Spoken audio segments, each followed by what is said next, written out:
topic. We know that science saves lives, and from the beginning, Massachusetts has been a place that's invested in education, in science, and research, and know-how. I'm proud to say that as we stand here today, Massachusetts is ranked #1 in innovation, in healthcare, in education. We've been named the best state to have a baby, to raise a family, even to retire. We also have the best health outcomes for folks. I was walking in and I was meeting people who were on their way into infusions. I met a woman who moved here 4 years ago, stage 4 cancer. She's here receiving treatment and doing incredibly well, and appreciates, as I do, the incredible work that goes on here. I also want to say that this innovation is what drives our economy. You know, we did a look. UMass Donahue Institute recently found that $8.6 billion in annual federal research funding supports in Massachusetts over 80,000 jobs, nearly $8 billion in income, and generates more than $16 billion in economic activity for our state. It's a big deal. It's a huge economic engine and driver for our state. Research funding means jobs, means growth, means a better economy. For every dollar invested in research in Massachusetts, we see an economic benefit of double that amount, just in terms of dollars. But the benefit given to patients like Jonathan and his mom and families out there, that's priceless. The UMass Memorial System alone employs 21,000 people across this region. In addition to economic opportunity for people in life sciences and healthcare, remember that those investments also drive the construction jobs, the real estate jobs, the hospitality, the retail jobs, all the restaurants and coffee shops that benefit from this incredible collection of talented people going to work every day. Not to mention all the folks in the supply chain, supplying services and parts for this kind of work to take place.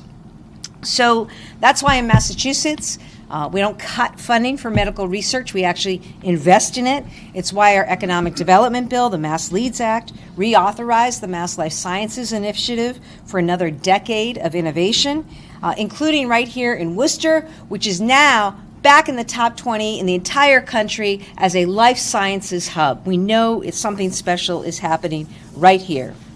It's also why this summer I announced the Massachusetts Drive Initiative. Discovery, research, innovation for a vibrant economy. Drive. This is an incredibly important act. It's an incredibly important piece of legislation. We're bringing together leaders from science, healthcare, education, and industry to develop a long-term strategy for our state. Drive also includes in it an investment of $400 million in research and innovation for our ecosystem right here through projects that provide public benefits, good jobs, and medical advances for patients. So this isn't just about filling gaps left by what has been devastating cuts at the federal level. This is actually about designing something that will continue to be a catalytic engine for our state. There's no better state to bet on than Massachusetts when it comes to innovation, when it comes to powering technology, and when it comes to leading in healthcare. So that's what we're doing here in the state. And as I said, the federal administration is not helping us right now, either because they don't understand the value of science, the value of research, because they've continued to defund medical research right now and do other things that undermine public health, in my view. But in Massachusetts, we're going to move forward. We'll never turn our back on science or on public health or on getting people access to the care, the treatment, the medication they want and need. That includes vaccines, which is why I was proud last week to be able to stand up and say, in Massachusetts, whether you want a vaccine for flu or RSV or COVID, or you want to make sure that your child has the vaccines for chickenpox and measles and mumps, you are going to get it in Massachusetts. You will continue to get it in Massachusetts as long as I am governor. And it's also why we're here today to tout and advance this Drive initiative. It's so important for the state that we make these investments, and I'm incredibly grateful to all who work in these fields to make it happen. And when I think about Drive, the thing that I think about and why this legislation is so important, and we got to act to pass it now, people's lives are depending on it. Families are depending on it. They're looking for it. And it's something I know we can deliver right here in Massachusetts. And with that, I'd like to turn it over to my friend, who's been an incredible leader for this institution and for Massachusetts, Dr. Eric Dixon. Thank you, Governor. Thank you. On behalf of Chancellor Collins and myself, we'd like to welcome you to what is an amazing healthcare research ecosystem here. The state's only public medical school behind us, the only academic medical center outside of Boston. This is a place, a very special place, where discovery and clinical care come together, and where diseases that were previously uncurable are cured, and people that had no hope get hope. To be able to do the things that we do here, it requires partnership, like the amazing partnership between the school and the healthcare system. It requires trust from our patients, like Jonathan, who you'll get to hear from in a minute. It requires the trust of people that enroll in our clinical trials, and it requires support. It requires support at the federal level, especially, and at the state level. And lately, that support has not been forthcoming. And so this amazing ecosystem is in trouble if we don't find some way to keep going the amazing research and clinical care that is occurring here. And so that's why I wanted to have the governor out and thank her personally for the DRIVE initiative, which Quentin will be in charge of implementing, if we can get this passed through the House and the Senate. And so it's not a sure thing. And so what I would urge all of you and all of our patients to feel free to call your representative and your local senator and pledge your support and ask them to support the DRIVE initiative so we can keep the amazing work here that's going on at UMass Memorial and at UMass Chan and across this incredible state going. Thank you, and let me turn it over to my friend and colleague, Chancellor Collins. Thank you, Dr. Dixon. Thank you very much for including me in today's event. Governor, welcome to UMass Chan and UMass Memorial. I want you to know how grateful we are for your advocacy and leadership in the healthcare, higher education, and science communities, which at this moment, frankly, face unprecedented challenges and uncertainty. Governor, I know you've had the opportunity to witness firsthand the real impact of hope, because research brings hope to the human condition. And cutting-edge research, experimental clinical trials, and novel treatments are a renewable source of hope for patients and families who desperately need it, especially if they're confronted by a serious condition. Since taking office, Governor Healey has recognized the importance of biomedical research and the broader life sciences ecosystem in the Commonwealth, and her administration has acted shepherding the Massachusetts Leads Act through the legislature and reauthorizing the Massachusetts Life Sciences Center for an additional $1 billion of investment. She speaks of the importance of innovation and creativity in Massachusetts, and she acts on it. Now, as we face significant headwinds from Washington, the governor has once again stepped up to lead. Her DRIVE initiative would provide much-needed funding to research-intensive institutions like ours at a time when detrimental funding interruptions are occurring, and they are actually bringing a crippling uncertainty. The DRIVE initiative recognizes that as the federal administration wavers from its decades-long commitment to support of biomedical research, that our nation's research enterprise could face irrevocable harm and hardship. It will mean that life-saving research, like you'll hear, research that has made Jonathan's life so incredibly much better, research that brings hope to the human condition, could be sidelined. It will mean an entire generation of emerging scientists will seek other careers or countries. And I can tell you just about daily, folks who populate our labs come up to me and say, Chancellor, have I made a mistake by deciding to go into science full-time? Now, all of this runs counter to what our governor is and what she's all about. Governor Healey believes in the promise of research and medicine, to alleviate human suffering. She believes in scientific progress. She believes in public and preventive health. She believes in vaccines. Our governor believes in American ingenuity and the Commonwealth's life sciences community. In short, Governor, you believe in each and every one of us. And that is why she's not going to wait for the federal government to get its act together.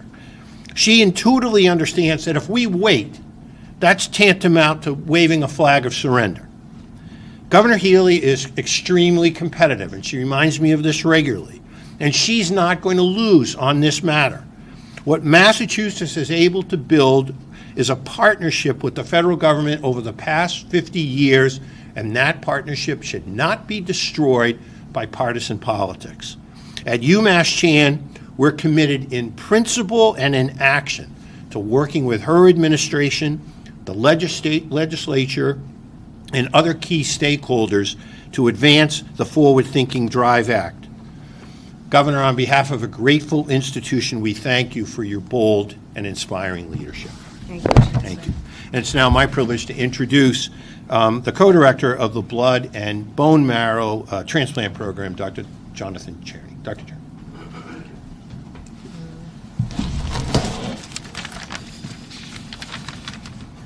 Hello and welcome to UMass Memorial Medical Center. My name is Jan Černý, and I serve, as you have heard, as the co-director of blood and bone marrow transplant here at UMass Memorial Healthcare. And I also have the distinct honor of being physician to brave men like Jonathan Tomaszewski is. On behalf of the entire hematology-oncology team, I want to thank the Governor Healey and her team for visiting us and learning about the important discoveries and clinical advances that are happening around us. I would like to share a little bit of story about CAR T cells, and I would like to also share how it connects personally with me. I have lost my mother to terminal cancer a few weeks after enrolling into medical school.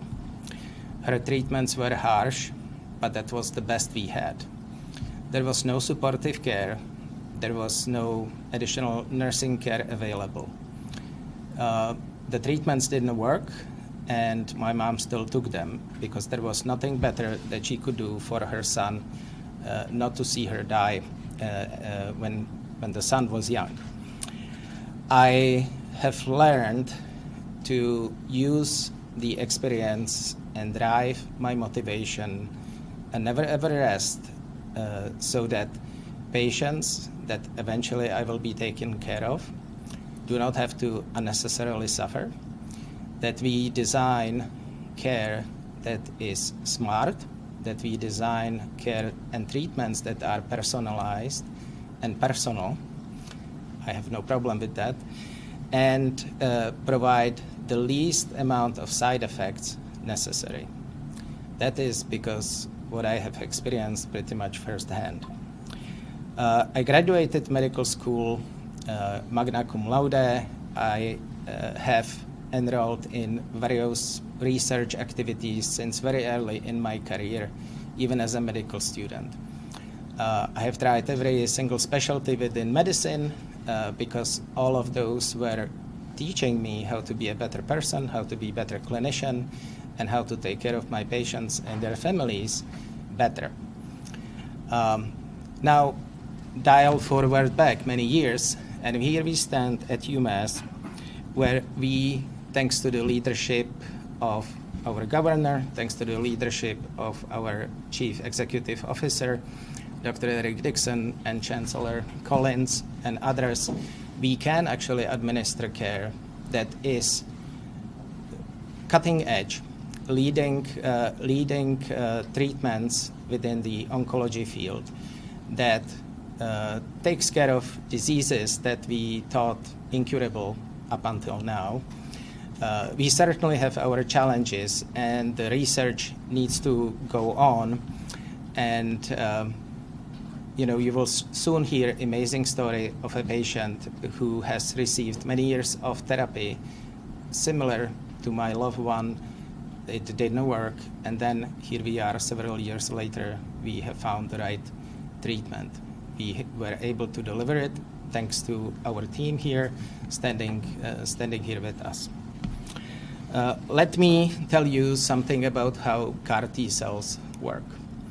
A patient has progressive disease, progressive cancer, and their immune system is no longer recognizing that something is wrong, that the immune system should be responding to an emergency. We collect those patients' specific type of white cells called T lymphocyte. T, because thymus is the school where those cells should have learned how to deal with such an invasion of danger into the human body. We sent those cells to sophisticated laboratories, either in a pharmaceutical company, but those could be actually at our campus. And those cells are modified in a way that they now recognize a target very unique to the cancer cell, that they amplify and activate upon contact with this target. And it is actually this expansion that may make our patients very, very sick. Sometimes they need to go to intensive care unit, but thanks to research since 4 years ago, we have now learned how to minimize these episodes and events from happening. And we can mitigate those, I don't like to call them side effects, I like to call them treatment effects. We can prevent patients from going to intensive care units. We can minimize this to the point that we are actually now in discussions how to bring treatments to the outpatient level of care and provide this cutting-edge treatment to patients so that they can go home, sleep in their own bed, and come back, see us the next day. We are also, thanks to involvement in clinical research, looking into how to make these treatments more efficient, more effective, more economical, and how we can make them safer, because there are still some side effects and patients still need to come see us every so often. We are embarking on research within blood cancers. We are embarking on research within solid tumor oncology. And we are already treating patients with autoimmune disorders, as you have heard before, patients with lupus, patients with scleroderma, and patients with neurological disorders. This treatment is truly cutting edge. This treatment makes me proud of what I have done with myself, with my career, because we are doing what once I have sort of promised to myself, what once I have promised and dreamt about. And it is possible because of the people standing behind me, around me. This is the place to be treated for these diseases. With that said, please let me introduce to you a very young and very brave man from our community, Jonathan Tomaszewski, who allowed me the privilege to be his treating physician. Thank you so much. Good afternoon, everyone. I just want to thank everyone for being here, especially Governor Maura Healey. So it's an honor to be here speaking with you all today to highlight the incredible care patients like me are receiving thanks to the effort of researchers, physicians, and caregivers like those at the medical center. My name is Jonathan Tomaszewski, and I'm proud to be standing here today to tell you that I have been in remission from acute lymphoblastic leukemia for almost exactly 3 years now. For those who may not know, ALL is a blood cancer. I was first diagnosed when I was 17 years old. At the time, I went through an initial treatment plan of chemotherapy and steroids for about 2 years. We thought the cancer was gone, but in 2019, I underwent a bone marrow biopsy, and testing confirmed my worst fears. My cancer was back. This time, it was in my cerebrospinal fluid, which meant chemotherapy would not be as effective of an option. I went through a rigorous treatment plan, but once again in 2021, I found out that I had relapsed for a second time. The cancer was impacting every aspect of my life, from missing school, missing time with loved ones and friends, even impacting my ability to walk on my own.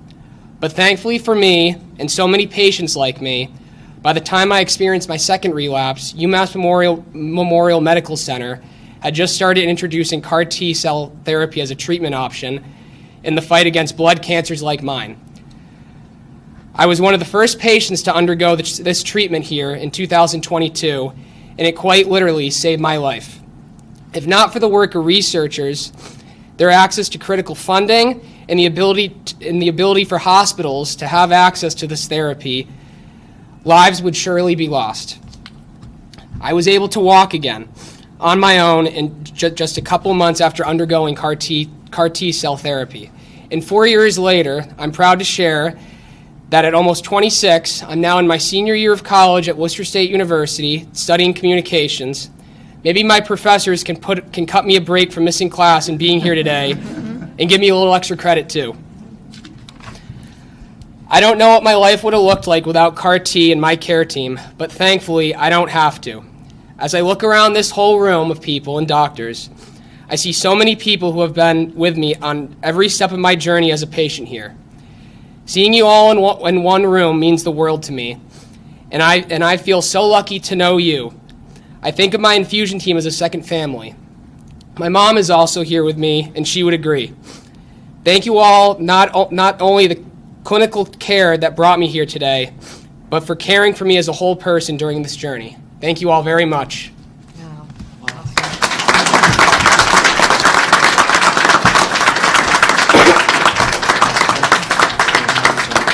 Thank you. Thank you very much. I tell you what we're going to do. First of all, there's a fellow behind you. His name's Quentin Palfrey.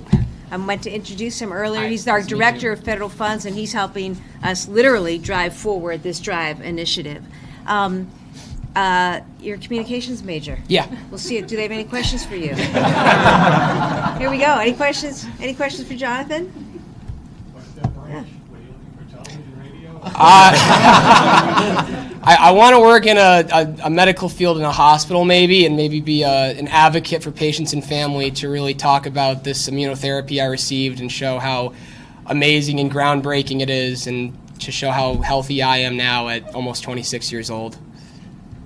When were you first diagnosed? I was first diagnosed in December of 2016, December 15th, 2016 to be exact, and good. How did it make you feel to get that news?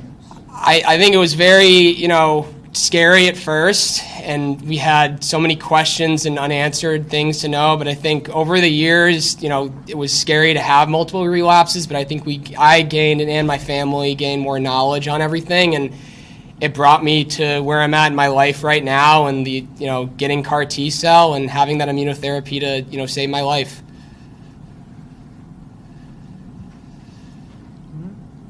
Does anyone have any other? Well, you've more than earned your extra credit for the day. Yes, thank you. Just got Yes. to do something. This is the part where I get Yes, it for the day. thank you. I also want to recognize our good friend and well known to the entire Commonwealth, but especially here in Worcester, Karen Polito. Thank you for your continued service in the state.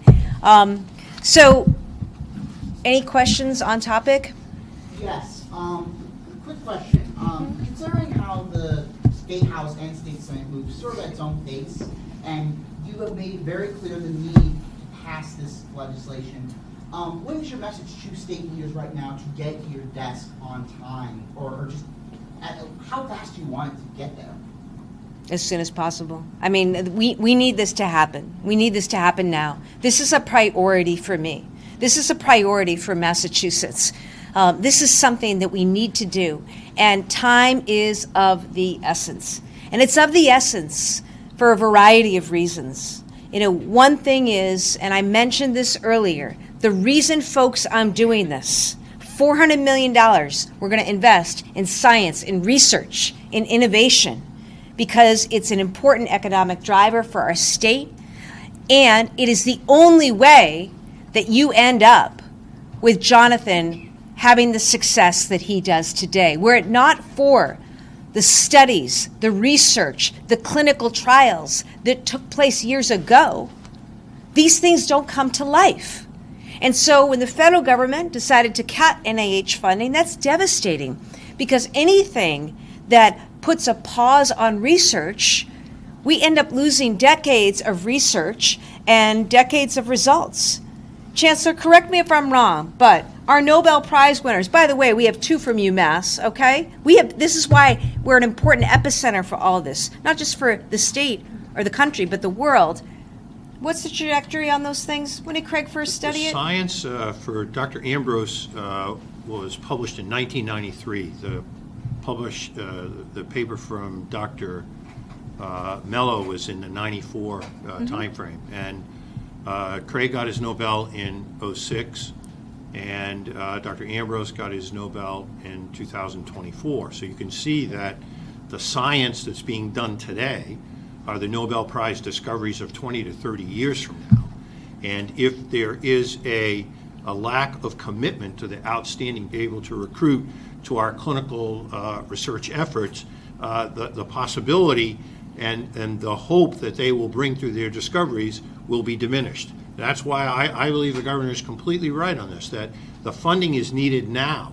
If the funding is not provided now, then we're going to have to let more people go. We're going to have to, the point that I made earlier about folks asking me almost on a daily basis, did I make a mistake by going into science, is not something that you want your best and most talented and highly recruited investigators to be thinking. Now is the time for us to be doubling down on research. If we weren't having these cuts right now, to be truthful, we would have so much research, we would have to have additional facilities. And in fact, now what we're doing is we're trying to figure out how we're going to keep the ones that we have full.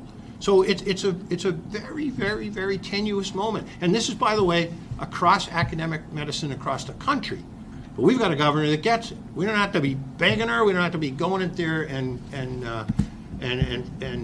trying to convince her. And now what we need to do is to get this DRIVE initiative underway so that the funds can be brought to the researchers as soon as possible. Yeah. And I'll let Secretary Paley also add, but you asked about timing. This is a top priority for me as governor. It is something that needs to happen now, because every day, every week that goes by, we lose, first off, jobs, we lose opportunity, we lose hope. I'll also say this, there are some things that take a while. Research, it may take a few years, it may take a decade, it may take a couple decades to see the actual treatment delivered to save a life. But I can tell you right now that in the state of Massachusetts, we have people who are on the cusp of discovering the cures for ALS, for Alzheimer's, incredible innovative treatments for cancer that are life-changing. The exponential rate of growth in discovery is like something we have never seen before. That is why time is of the essence. It's happening here in Massachusetts. It's not happening in every state. It's not happening in every country. So we have an opportunity as a state. This is a huge economic catalyst. It is a huge economic engine. It is about jobs, and it is about hope. That's why I asked the legislature to act quickly on this. It is the right investment for our state. It is the right investment for our people. And I'm going to continue to work with the legislature to get this over the finish line as soon as possible. So, $400 million, half of it from the stabilization fund, half of it from the millionaire's tax. Given the tight budget in the state, do you think lawmakers are going to go for this? Well, let me just clarify. Half of it comes from revenue from the surtax. And remember, taxpayer dollars are supposed to go to important investments in things like education and transportation. And so we're going to take a portion of the money that's for education and actually use it for our education institutions, our research institutions. That makes a lot of sense to me. The other part of that comes from our interest in excess capital gains, and also from funding that let me correct that, Brett has stated, okay? The other part of that will come from federal funds that we had already set up a fund for with the Biden administration. My first couple of years as governor, I brought back $9 billion to the state of Massachusetts that we plowed into all sorts of things: education, infrastructure, housing, transportation.